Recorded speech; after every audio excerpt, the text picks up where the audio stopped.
Welcome, everyone, to Meetings and Miles. I'm Pamela, and this is my co host, Mark. Hey, Mark, how are you doing today?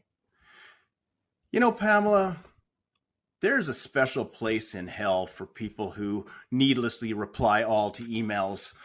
But this isn't an email etiquette podcast. This is a travel podcast. So I'm glad we're not talking about that today. So share with the folks, Pamela, what are we talking about? Coming in hot with the all reply emails. I love it. Well, today, being Business Travel Podcast, we are looking at the world of tech. It is such an incredibly interesting concept these days with so many different ways to use it and incorporate it. There's the hardware, there's the apps, there's the cultural evolution. And considering we both have had many years on the road, but you've had a few extra than I have, Mark, why don't you tell us how it used to be before we have all this additional tech in our lives? How it used to be in the olden days, huh? Things have definitely really changed and evolved over the years. A big one for me has been not having to always have so much local currency on me. So many countries now that readily accept credit cards everywhere, the different apps that people use or have for Uber and ride sharing and whatever else. When we first started talking about this subject, I immediately started thinking about my first trip to Vietnam, which by all accounts was a glorious disaster. This was my first time to Asia. I actually went there with very short notice. I had about a week's notice and to go there, and so I start looking, and I'm like, don't I need a visa to go to Vietnam? That can And be so important. that could be important, but I had an agent over there on the ground in Vietnam, and he's like, don't worry about it. I got a guy. We'll take care of you. There's always a guy. Always a guy. And so my agent tells me, Mark, I know yeah, there's often uses of agents, and I've worked with many throughout my career, but maybe just let us know, what is an agent helping you with in this particular situation? good point, Pamela. So in this case, an agent in this industry, this was in the aerospace industry, but also worked with them in education. An agent is a person in country who acts as essentially your sales rep. They have relationships with the customers. They have a lot of local knowledge and experience. They understand the customs. So they don't work for you exclusively. They could work for many different vendors, but ultimately, if you win the work, they get a commission from that. Hope that Yeah. helps. Oh, yes. Awesome. Thanks. So I was on my way to Vietnam, first time in Asia, no visa in hand. So it's a long, long flight. I get over there, get to the customs window, and of course the guy's like, "Well, where's your visa?" I'm like, Hmm. I'm supposed to have a guy. Are you my guy?" Someone was going to give me a visa when I got here. And he just sort of motions over to the sides, like, go sit down. And so I sit in this chair, and I'm sitting there waiting 15 minutes, 20 minutes, half an hour. And finally, some guy with a very large gun strapped to his back comes up to me, and I'll never forget this. He writes down on a piece of paper, although his English was not very good, he liked to talk to strangers. I'm like, is this code for something? Should I have a response? And I'm sorry. That's what was written down? he wrote that on a piece of paper and showed it to me. And I'm Interesting. so utterly confused. And finally, someone across the room or down the way pipes up. He's like, he wants to practice his English. I'm like, oh, okay. So he's writing stuff down and I'm correcting his English, although he is the guy with the gun, so I'm not overly critical. So I Hmm. spent the next about 15 minutes working with this guy on his English. And finally, somebody else comes up and takes me and says, come with me. So we started walking, and then he's like, okay, give your passport to this guy. I'm like, okay, I give my passport. He says, okay, now we're gonna leave. I'm like, Ooh, I'm not supposed to leave my passport. He's like, no. you don't have a choice in the matter. Give me your passport. You can come back and pick it up tomorrow. So I'm terrified. I'm super nervous, but luckily my agent was there waiting for me outside, and I got through. So uh, the next day, I needed two things. I needed local cash, and I needed my passport back. So I had my agent. The days of having to have local cash. Insane. So in Vietnam, it's the currency is the dong, and so I had a couple hundred US dollars. I go change that in, and so that ends up being like 2 million dong. So I'm walking around with this huge thick stack of dong, not knowing what anything costs, what anything's worth, so on. I eventually get my passport back. Same thing. I don't know what it cost. It was like $50. The guy just put the money in his pocket, and I was just didn't care. I was just so happy to get my passport back. But again, the meetings were not good, probably because I was ill prepared from only a week's notice. We were in both Hanoi and Ho Chi Minh City, but it was a beautiful place. I loved Vietnam immediately. Loved the food, loved the culture, loved the people.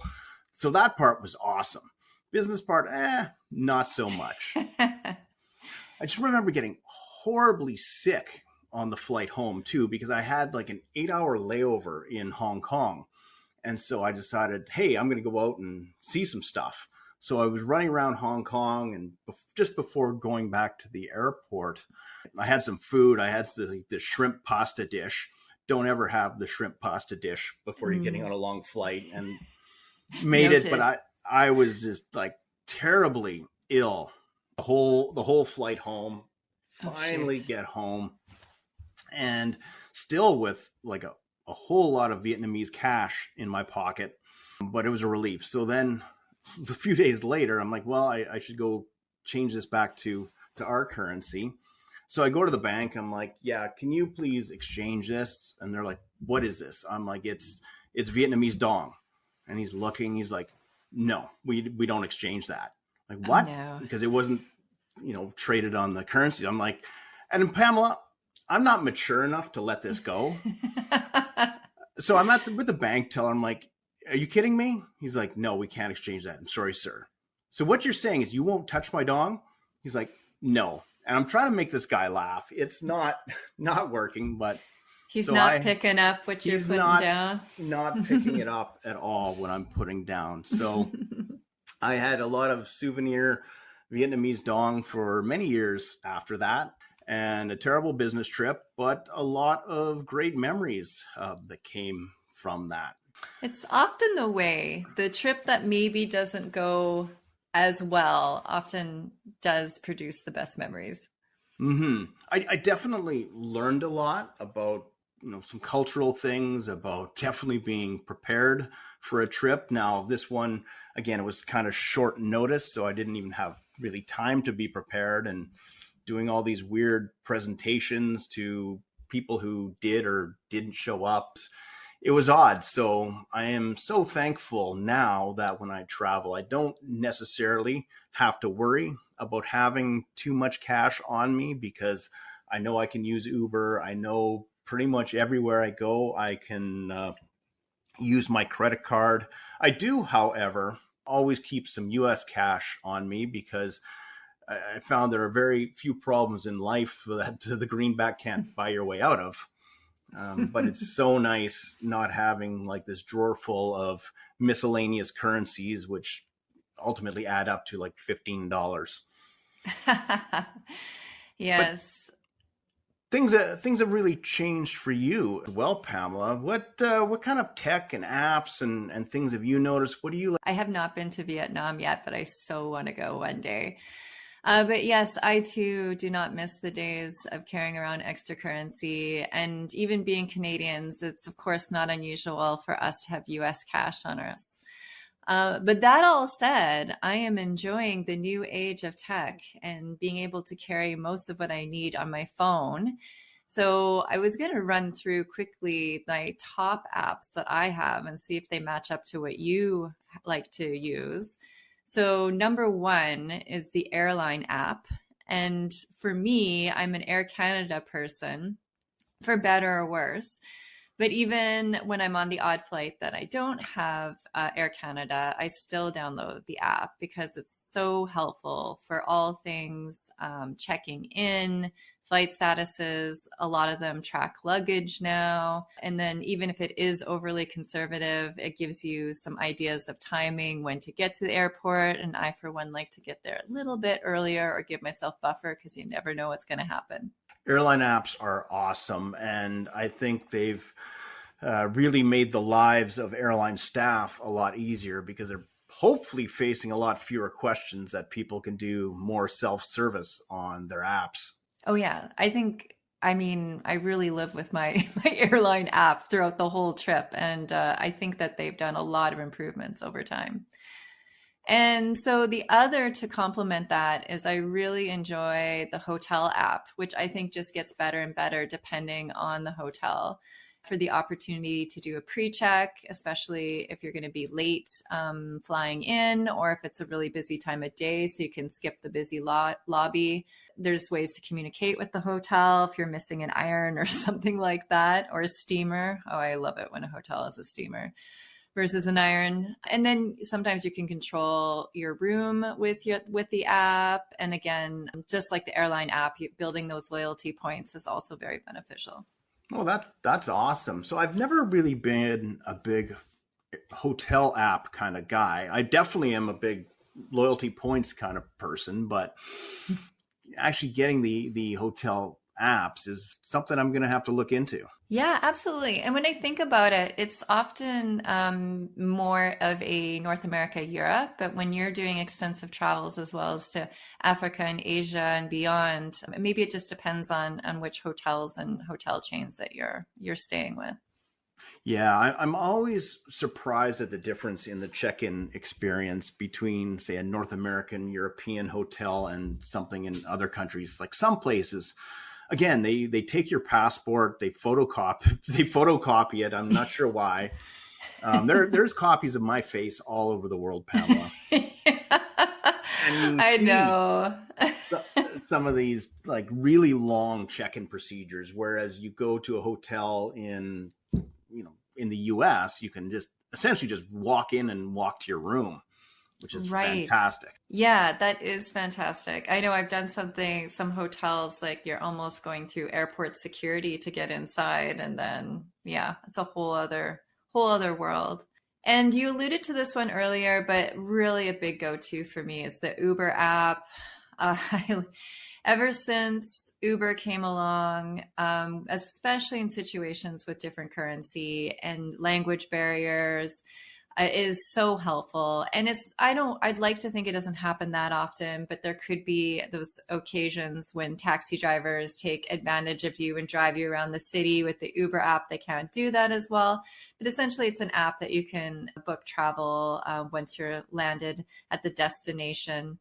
And to be honest, often when I land at the airport, I will actually grab a taxi because sometimes that's just easier to find the taxi stand versus to find your Uber driver. But after that, once I'm in the city, if it's not walkable or if I'm going back to the airport, I'm often booking an Uber. Yeah, that's awesome. I do love Uber and Lyft and the ride sharing apps. They for me have really been a game changer. I've taken Uber, I think, on 5 continents now, and it's a different experience wherever you go. I've been in Ubers in Dubai, where every car is a white Lexus, and I've been in Ubers in Kazakhstan, where it's like an old Soviet era Lada. But it doesn't really matter. It still gets you where you want to go. And personally, I feel safer using an Uber because you have the driver's, picture and information.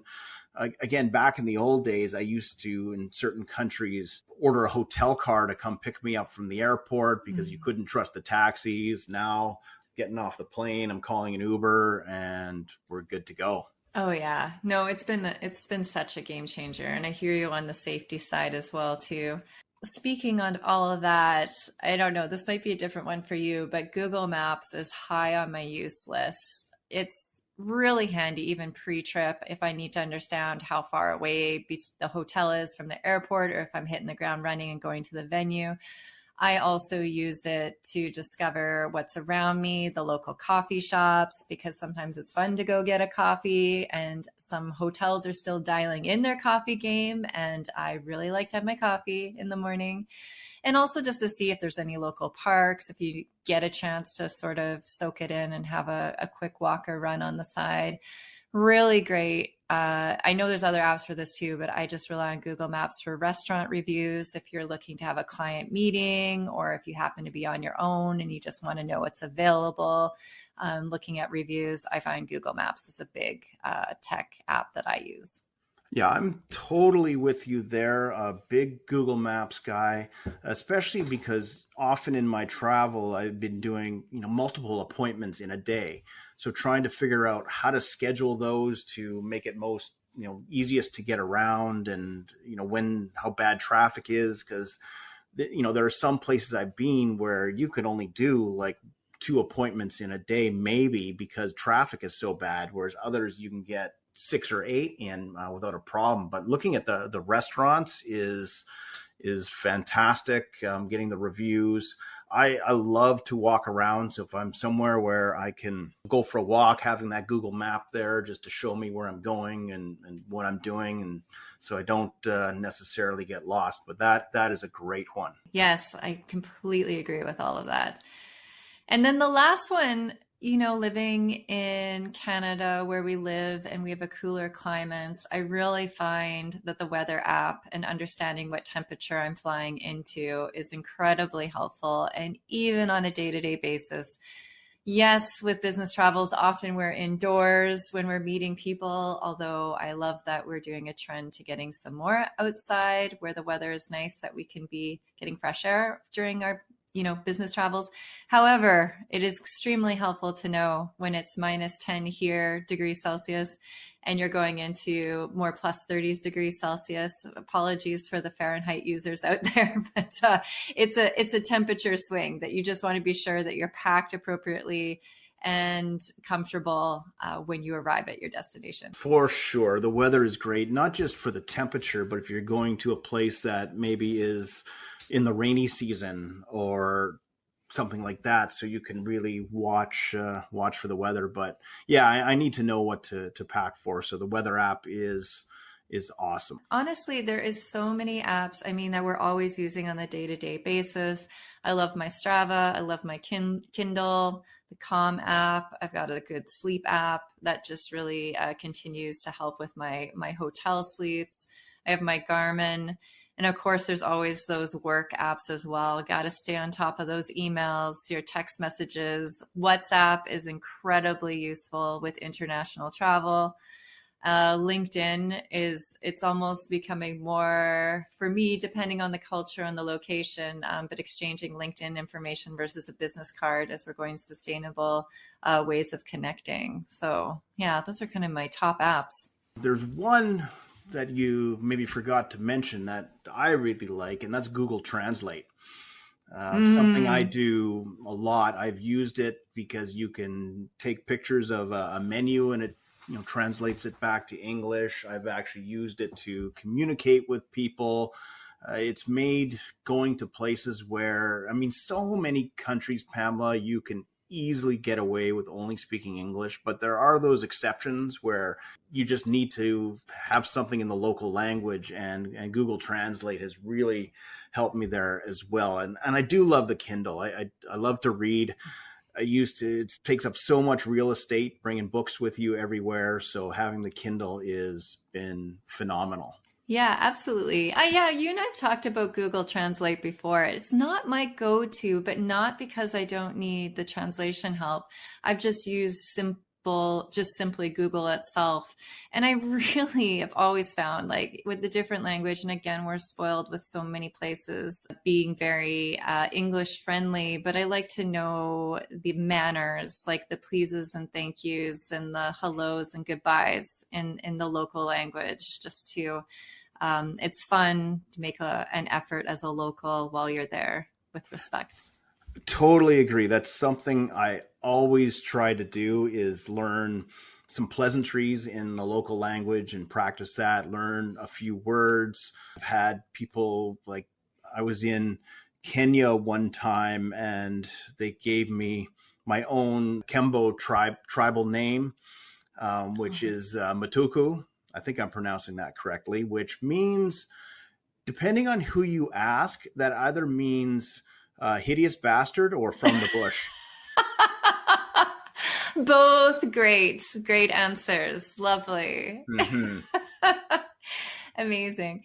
And then, I mean, of course, tech extends to hardware as well. Like, I am an AirPods person, and you're Oh, I'm a Bose guy. I love oh, my yeah. my Bose noise canceling headphones. You know, they're not even a sponsor of us, but I'll give them a plug here.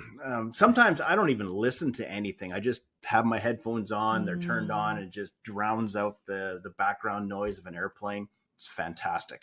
Oh, absolutely. I often just have like certain music mixes. Sometimes I'm listening to podcasts, but sometimes, yeah, just like sort of some ambiance to listen to and drown out everything else. Battery phone charger is a big one for me. Just when I leave the hotel in the morning and I'm away all day, and especially if I'm at a trade show and I don't get back to my room, I really want to avoid the LBA, low battery anxiety, and be sure that my phone is charged up all day. Yeah, that's a good idea. I'm not as organized as you, I guess. I don't really use an external battery pack, but I too suffer from LBA and always making sure whenever I have a second to just top up my batteries, especially on my phone. Other things can maybe wait, but the phone is important. AirTags have been becoming more of a go-to tool for me. That's a tongue twister. Even though the apps are getting better at tracking luggage, I still find it's helpful to have an AirTag on my belongings, and even as well when I'm traveling around the city. It hasn't come up yet, but if I misplace my bag or if it is taken from me, I might have a chance at finding it. Yeah, that is a good plan. I have not yet invested in AirTags, although if one of our listeners wants to buy me some, I won't turn them down. But I think they are a good idea, and probably I think something that'll be very commonplace. I wouldn't be surprised if they start just building them into luggage in the near future. Absolutely. I have one on my dog, even. Keeping track of her. She's not even a runner, but it's still just nice to have one on her. The one that also that we've mentioned previously is the power converters, especially when you're going into different countries, to be aware of that.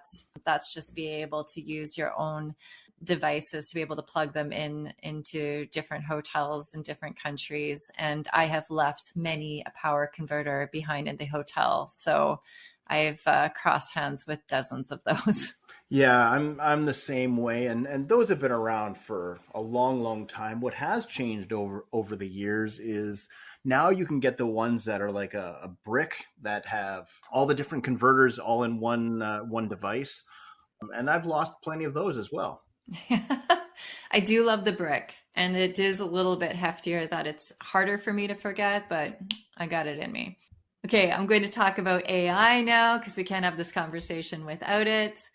I have started incorporating it just in replace of Google. So if there is a situation that I have a team and we need to get together for some offsite meetings potentially, and maybe we can incorporate a little bit of side tourism, like a local exploring situation. I have asked ChatGPT to put together an itinerary, and it's honestly worked out beautifully to hit some cool sites. It even suggested a particular restaurant. And to be honest, I was a little bit nervous that I did some pre-checks with Google Maps and a couple other Googling, but everything actually really worked out. And on top of that, with the weather app, we had some lovely weather. So it's even good if I just want to be like, what's a great spot to run? Those kind of questions. I find that AI has been incredibly helpful.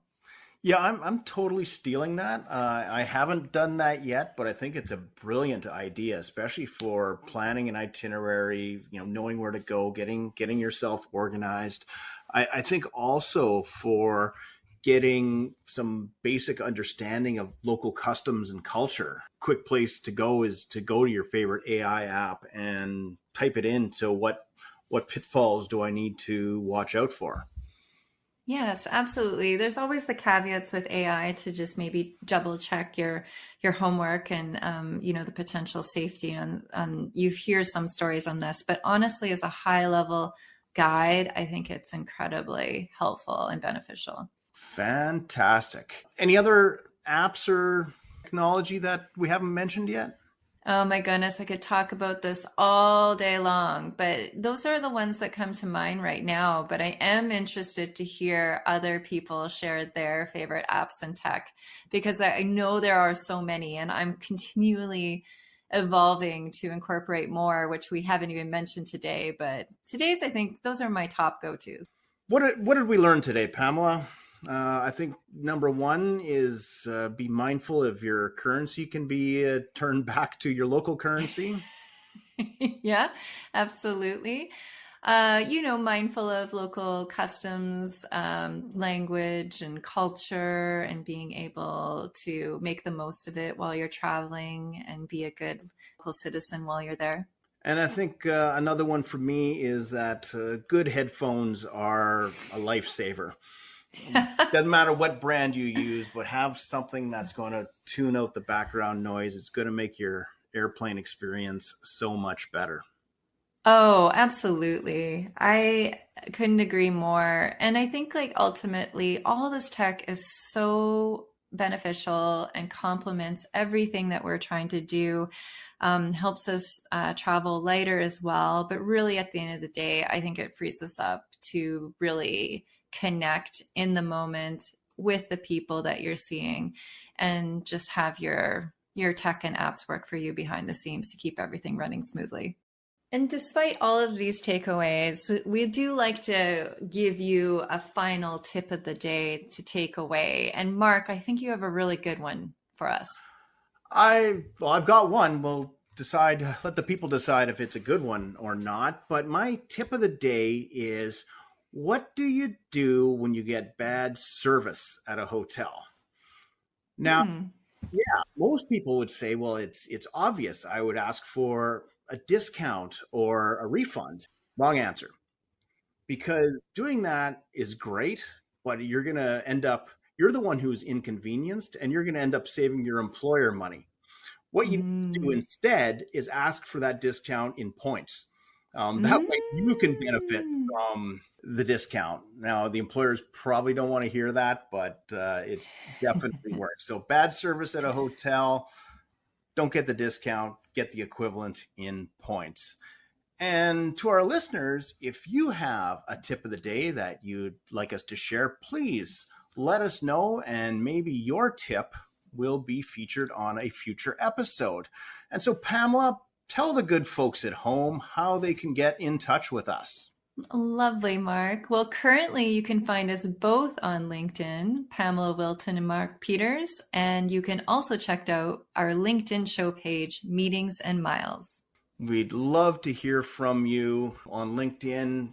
Reach out to us. Let us know what you think of the show. Excellent. Well, thanks, everyone, and safe travels. Bye.